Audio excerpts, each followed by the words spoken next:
things may be the craziest in the northwest part of the country, but in Washington, they're not that much better. Congresswoman Maxine Waters has moved on from predicting President Trump's impeachment to claiming that it's appalling that impeachment hasn't occurred already.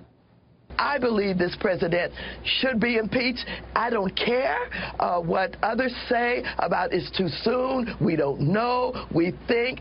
I think that they're letting the American public down by not delving deeper into what is going on with Jared Kushner and this back-channeling about the lies and his failure to disclose that he had had these meetings. The same thing with Sessions, failure to disclose about the meetings. What more do we need? Don Calloway is a Democratic strategist and former state representative from Missouri, and he joins us in studio. Don, thanks a lot for coming on. Hey, thanks for having me. So what more do we need? I don't know, facts? I think she's armed with plenty of facts, and I think she's presenting a substantial case that the House should probably begin with the sincere and the vigorous investigative proceedings that could possibly lead to impeachment. I certainly am not calling for the president's impeachment, but I don't think that she or Congressperson Al Green from Houston, Texas, are completely out of line for suggesting that that's probably potentially in the universe of what could happen at this point. She's saying, she's not just calling for it, she's demanding it. She's saying we already know what we know, when of course we don't know any such thing. And she's saying that the American people will be disappointed. Now, I guess why this jumped out at me is because she has a documented history of applauding mob violence, race violence, during the LA riots 25 years ago. And so statements like that strike me as kind of scary when they come from someone who, applauded the beating of Reginald Denny, as she in effect did. Well, we don't know that she, I'm well aware of the Denny things, and we know that she visited with the young man who did what he did that led to Reginald Denny's death years later. We know that she did visit with his family, and I'm not defending that action by Congresswoman Waters 25 years ago because it's indefensible. But the reality is that for those of us who participate in the public sphere, like you and I do, over a substantial amount of time, we all have some things that we probably wish we hadn't said, done, or participated in, and I'm sure she would like to have a get back. But she does have a substantial record. Is there any evidence of that? I mean, I guess that's the thing. But she has a substantial record of public service as a civil rights advocate, as a civil liberties advocate, and as a consumer protection advocate that has pushed this country to a better place.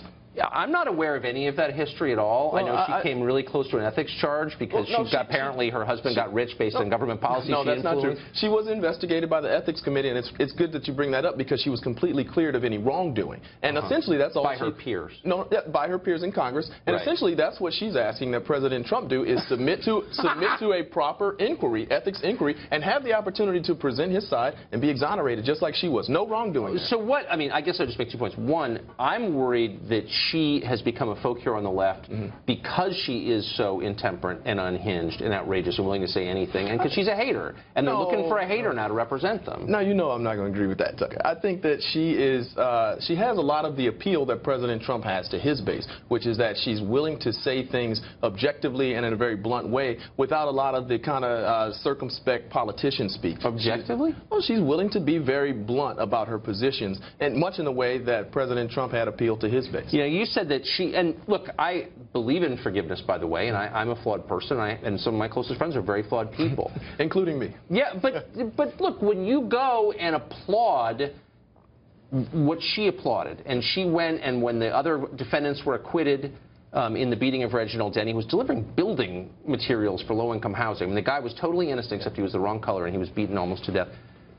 She's never apologized for that I know of. Again, we're not defending anything that But shouldn't she? We're not defending what the guys did. Robert Byrd was a Klan recruiter, okay? He was the longest-serving Democratic senator. He apologized, and and I, for one, was willing to say, you apologize, okay, we can move on, but she never has. I don't know that she hasn't, frankly, but I do know that we should extend to Maxine Waters the same grace that we've extended to that we've asked that we extend to the Attorney General, who was deemed too racist to be a federal judge in the 1980s. We should extend to her the same grace that we extend to the president, who is objectively advocated for sexual assault of women over the years and has participated in racist activity documented from the 1970s up through now when he led the birther movement. Yeah. So we should, all of us are flawed. I mean, look, we're talking about Maxine Waters here. We are, but we have to hold her to the same standard. And she is uncritically accepted by the left precisely because of her lunacy. Well, and I guess I would challenge your assertion that got an impressive legislative record. I've been here almost the entire time she's been here. Well, I don't know that there are a lot of Waters bills that are improving my life, are there? Absolutely. Listen, my firm participates vigorously in the financial services space and in the corporate finance space, and she has absolutely been a leader, a bipartisan leader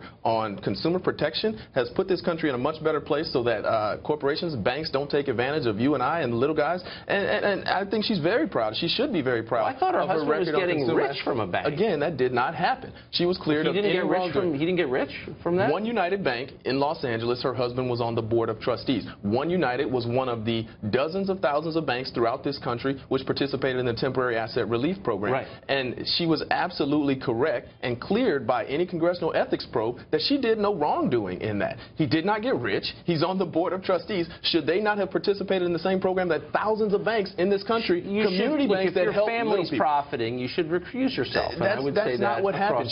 She was found not to have done any wrongdoing. So final point. Would you say that if she's coming out there and calling for the President of the United States impeachment less than 6 months after his election in a free and fair democratic election, that she should at least give a bullet points of the crimes she alleges he's committed, and she hasn't?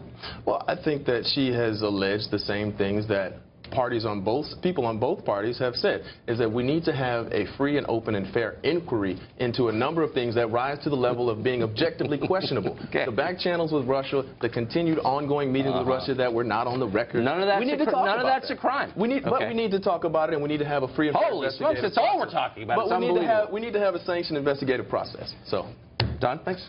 Always a pleasure, Tucker. Thank you. Jared Kushner is